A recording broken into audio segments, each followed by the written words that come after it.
Falar de Flamengo agora, porque Gabigol é o maior artilheiro do Flamengo na era do Brasileiro dos pontos corridos. E sem Bruno Henrique, amanhã, contra o São Paulo no Maracanã, o time conta mais uma vez com o camisa 9 para vencer. Tem reencontro domingo? Tem, com o Rogério, né, com o São Paulo no Maracanã. Ficou marcado aí pelo título brasileiro, né? Então, gratidão. Rogério Ceni, o técnico da última conquista da Série A do Flamengo em 2020. Clube de Regatas do Flamengo, campeão brasileiro de 2020. Ok, esse reencontro não é inédito, já aconteceu no Brasileiro do ano passado. O São Paulo, com o Ceni como treinador, foi goleado no Morumbi por 4-0. Um Flamengo mortal, avassalador. Aliás, no primeiro turno também houve goleada. No Maracanã foi 5-1 para o Flamengo. Quinto gol do Flamengo, virou goleada. O técnico do São Paulo nessa aí era Hernan Crespo. No agregado dos duelos em 2021, 9-1 para o Flamengo. Bruno Henrique fez 4 gols. Mas contra o time do ex, o algoz São Paulino dificilmente estará em campo. Bruno Henrique sofreu um trauma no joelho direito no meio da semana pela Libertadores. Uma outra estrela dessa companhia pode compensar essa ausência. Gabriel Barbosa, Gabi ou Gabigol, chamem como quiser. Gabigol está deixando a desejar, cara. Apesar da cobrança, ele é o artilheiro do time no ano com 11 gols. Gabi! Gabigol! É o nome da emoção! 2 vezes o maior goleador do Brasileirão, Gabi busca se igualar a Dadá Maravilha, Túlio e Fred, artilheiros em 3 edições do torneio. Ou seja, vamos combinar, Gabriel é nome certo entre os 11 que começam contra o São Paulo amanhã. Lázaro o escolhido para substituir Bruno Henrique e terá a mesma função do titular. É assim, ó, atacante, que vai atuar como ala, com a missão de defender o lado esquerdo quando o adversário estiver com a bola. Apesar de críticas a decisões como essa, Paulo Souza não pretende mudar de ideia. Esta é uma equipa que tem vindo a desenvolver dinâmicas com bola e sem bola e nas transições com princípios bem fortes. Nós vamos continuar a trabalhar nesse sentido porque temos essas mesmas convicções e depois de estabilizarmos, com certeza, termos sistemas alternativos. Se alguns o perseguem por isso, parte da torcida está ao lado do treinador. O nosso time faça um bom jogo para a gente sair com essa vitória, que vai ser muito importante na sequência do Paulo, né? Que a gente está fechado com ele também.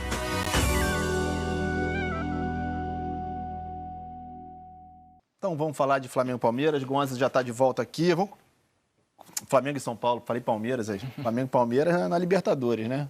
Aliás, Flamengo e Palmeiras também se falou muito, talvez seja por isso que eu estava lendo aqui, porque o jogo de quarta-feira agora é Flamengo e Palmeiras, e aí tem mando de campo do Flamengo, o Flamengo não vai deixar vir torcida visitante, enfim, mas isso é outro papo. Vamos começar com o Flamengo, já que é o dono da casa, Gonza, e começar do começo, começar do goleiro, né? O Santos era uma posição que o Flamengo estava atrás mesmo do goleiro, e aqui no futebol brasileiro o Santos, fora o Everton, era o cara que estava ali de vez em quando na seleção brasileira, sempre muito elogiado.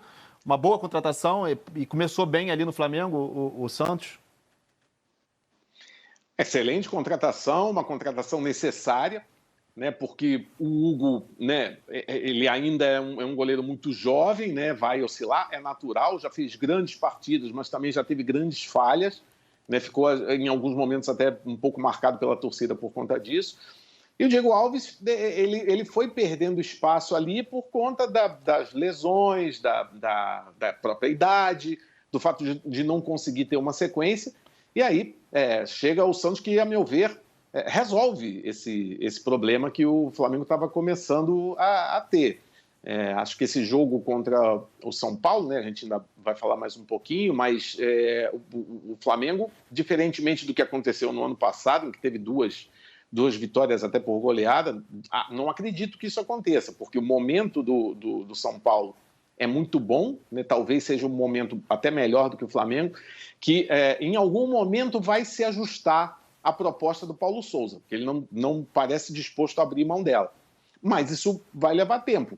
E outra questão que foi comentada, né, o Gabigol, acho que alguns jogadores já começaram a se desenvolver melhor. Everton Ribeiro foi muito bem contra o Tajeres, mas o Gabigol é o jogador que, a meu ver, ainda está menos à vontade nessa nova função, às vezes tem que jogar de costas para o gol, não consegue receber a bola tão à feição como recebia em outros tempos. Enfim, é um time que está em construção e, assim, lógico, joga em casa, joga com a torcida, tem jogadores para ganhar o jogo, mas não considero favorito. E aí, Red, tem favorito para esse Flamengo-São Paulo?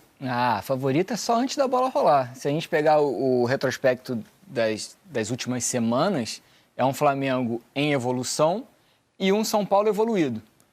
A gente pode falar de retrospecto de confrontos recentes, a gente pode falar de mando de campo, mas a verdade é que são duas camisas pesadíssimas, dois times importantes do futebol brasileiro.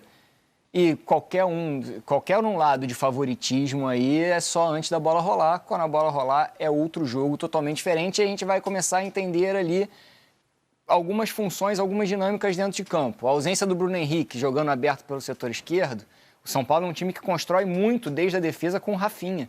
Deve jogar Lázaro, né? No lugar do Bruno Henrique, na teoria. Isso, pois é. O Lázaro entrega para o Flamengo outras características que o Bruno Henrique não tem. Para tentar fazer uma característica parecida, o ideal seria entrar com o Marinho pelo setor esquerdo, como ele, junto à liberdade no meio de campo, em alguns setores, com os dois volantes saindo e a trinca de zagueiros, o zagueiro pela direita, o zagueiro central e o Felipe Luiz, que faz um zagueiro pela esquerda, eles têm uma dificuldade ali de cobertura num espaço na intermediária defensiva. E pode ser que com essas dinâmicas que apareçam dentro de campo, o jogo se resolva numa intermediária defensiva do São Paulo, com a posse de bola do zagueiro, do Diego Costa muito bem até aqui na temporada, do Rafinha construindo pelo setor direito. Então, é um jogo que vai ser muito bem estudado pelas duas equipes. E Gonza, dentro dessa história de rodízio, né, que a maioria dos times que está aí em mais de uma competição, e é o caso do São Paulo, por exemplo, a gente vê o Abel Ferreira, a gente falou aqui do Palmeiras, com o Abel fazendo isso, o Vitor Pereira ainda tentando também organizar a coisa ali, o rodízio. Esse São Paulo do Rogério Ceni, ele aparentemente, com o que ele tem à disposição dele, ele está conseguindo fazer de uma forma que a Sul-Americana praticamente joga um time e o brasileiro está só começando, é verdade, mas joga outro, né? Voltamos, né? Aquela característica que vai assim até o fim da temporada, que é o de você não ter condições de manter um time titular jogando sempre e não ter condição sequer de manter um time para o brasileiro e outro para as Copas, né? Você tem que analisar rodada a rodada ou semana a semana, um bloco ali de 3 ou 4 jogos e você eleger os mais importantes para colocar o seu time principal, né? Acho que o Rogério está administrando isso muito bem, né? No meio de semana ele colocou um time ali alternativo na Sul-Americana, está com 2 vitórias e acho que vai priorizar nesse momento o brasileiro, vai com força, vai com o que ele tiver de melhor contra o Flamengo. Se a gente olha aqui as prováveis escalações, Ed, vamos lá. Flamengo, Santos, Arão, Davi Luiz, Felipe Luiz, essa trinca. Aí Rodinei, João Gomes, Andrés Pereira ou Thiago Maia e Lázaro. Everton Ribeiro, Arrascaeta, Gabigol. São Paulo deve vir com o Jandrei, mas que sentiu aquela indisposição no jogo da Sul-Americana. Não se sabe se vai jogar mesmo. Rafinha, Diego Costa, Léo e Wellington. Pablo Maia, Rodrigo Nestor e Igor Gomes. O Gabriel Sara voltou também de lesão, jogou na Sul-Americana, uma possibilidade. Alisson, Éder e Caleri. Que time está jogando mais bola hoje? Esse do São Paulo ou esse do Flamengo? É difícil, porque como eu falei na primeira coisa que eu falei aqui do confronto, o Flamengo é um time que está achando um caminho nesse momento com o Paulo Souza e o São Paulo é um time que já achou esse caminho com o Rogério Ceni. Vou fazer um destaque positivo de 2 equipes em um setor que pode ser fundamental na partida. 2 moleques de 20 anos, João Gomes pelo Flamengo, Pablo Maia pelo São Paulo. Jogando muita bola nesse início de temporada, muita intensidade ali no setor de meio de campo, os 2 jogadores. Inclusive é uma geração muito boa do futebol brasileiro nessa função que na seleção principal a gente não tem tanta variedade. Que é o Danilo do Palmeiras, 20 anos, o Pablo Maia do São Paulo, 20 anos, o André do Fluminense e o João Gomes do Flamengo. Todo mundo com 20 anos, colocando muita intensidade ali naquele setor e dinâmica de intermediária a intermediária. São jogadores para a gente observar no futuro. Ô Gonza, e aí, por exemplo, se a gente for falar de zaga ali, de defesa, o São Paulo hoje vem jogando com o Diego Costa e Léo, que ganharam a vaga dos 2 mais experientes, né? Arboleda e Miranda. Mesmo a Arboleda vindo bem, na Sul-Americana está jogando bem, enfim, está brigando por posição ali. O Flamengo, você acha que está mais desarrumada a defesa? Dá para dizer isso do que a do São Paulo? O Paulo Sousa ainda está buscando. Tem o Rodrigo Caio, que está machucado há muito tempo. Tem o Pablo, que chegou e já se machucou, agora pode voltar. Enfim, o Paulo Sousa ainda está buscando uma defesa mais sólida, de repente? Sem dúvida, sem dúvida. A defesa, ela é um pouco ali o retrato do restante do time. O São Paulo está jogando, a pergunta que você fez para o Raed, né? Quem está jogando mais bola? O São Paulo está jogando mais bola porque está jogando mais fácil. É um esquema que já está montado, os jogadores já sabem o que fazer. E em termos de nomes, o Léo é um jogador, a meu ver, muito bom. É um jogador que certamente vai crescer muito. Ele pode fazer a lateral melhor do que o Reinaldo. Ele está fazendo a zaga também com um alto nível. E o Flamengo, ele tem ali praticamente hoje, em termos individuais, apenas o Davi Luiz jogando ali no seu limite.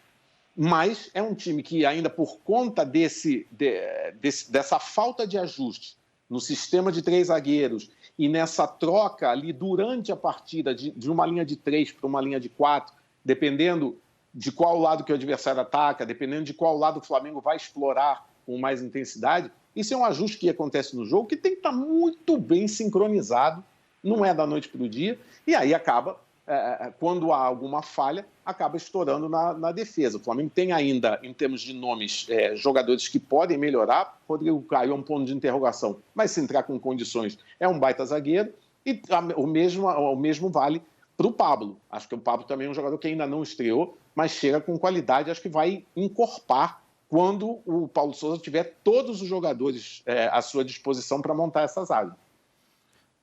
E lá na frente, Raed, sei que você quer falar de Gabigol, né? Já tá encaixado no que quer o Paulo Sousa? Já tem um entrosamento ali, Paulo Sousa e Gabigol ou não?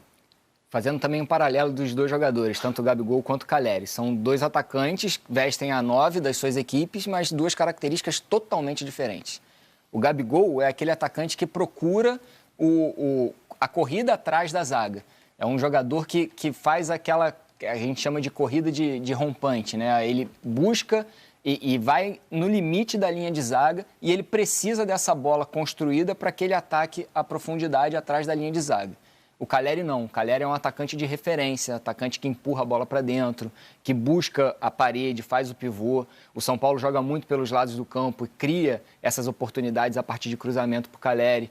E o Flamengo do Paulo Sousa não dá as oportunidades, não cria essas oportunidades para que o Gabigol corra atrás da linha de zaga. Pelo menos não criou até aqui. Então, o Gabigol ainda precisa achar... O Flamengo do Paulo Sousa precisa achar o jogo do Gabigol, que ainda não achou, com essas dinâmicas ali, perto da área adversária. E o São Paulo já achou as dinâmicas para oferecer para o Calleri empurrar a bola para dentro. E nesse time do Paulo Sousa, né, Gonza, parecia que quando o Paulo Sousa chegou, ele falava muito do Pedro, né, ele já conhecia o Pedro há muito tempo, já tentou contratar o Pedro quando era técnico lá do Bordeaux, parecia que ele ia dar um jeito de o Pedro jogar no time titular, que fosse junto com o Gabigol ou não, mas o Pedro, além de não ter recebido tantas chances assim, quando teve chance também não foi o Pedro que a gente viu talvez na temporada passada, né? Pois é, ele não está no melhor momento dele no Flamengo, né? Está bem abaixo do que já foi, né, em outras temporadas, mesmo sendo reserva oficial do Gabigol.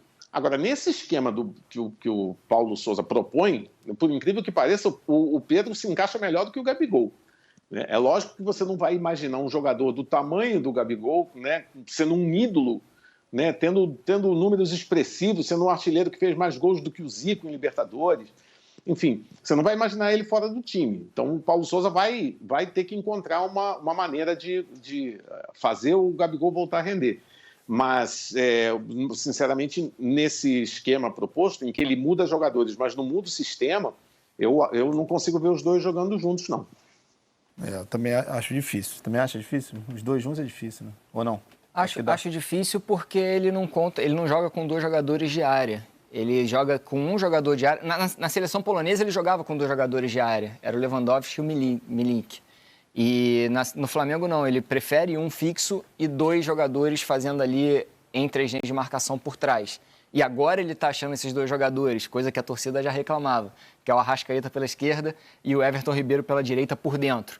E aí você pode alternar ali, colocar o Arrascaeta às vezes pela esquerda e trazer o Bruno Henrique para dentro, para perto do Gabigol. E aí eles criam aí esse sistema de jogo. Mas eu vou discordar do Gonza, porque eu não acredito que o Pedro seja, para o time do Paulo Souza, a melhor opção para o comando de ataque. Porque ainda assim, por mais que o Pedro ofereça algo que o Gabigol não ofereça, que é a parede, como o Calleri faz para o São Paulo, o pivô, o jogo apoiado ali por dentro, o Pedro ele não tem rendido. Então, por mais que ele tenha algumas características que sejam importantes, ainda assim, o que esses jogadores do Flamengo criaram desde 2019, o entrosamento entre eles, deixa o Gabigol ainda muito à frente do Pedro, na minha opinião. Beleza. Só um detalhezinho, Bruno e Raí, só para esclarecer, eu não acho que o Pedro tenha que ser titular no lugar do Gabigol. A única coisa que eu vejo é que a característica dos dois, a característica do Pedro de ser um homem de referência, ela encaixa melhor com a proposta que o Paulo Souza tem nesse momento. Mas aí entra exatamente essa diferença, né? A diferença de qualidade do Gabigol. Então, eu acho que vale a pena, e o Paulo Souza sabe disso, vale a pena investir em achar um jeito do Gabigol jogar para que ele possa ser utilizado, e aí o Pedro, evidentemente, vai ser uma alternativa sempre muito, muito válida. E talvez o Paulo Souza esperasse mais do Pedro mesmo, porque não vem bem. Todas as vezes que jogou, acho que o Paulo Souza tinha uma expectativa grande e o negócio não andou com o Pedro.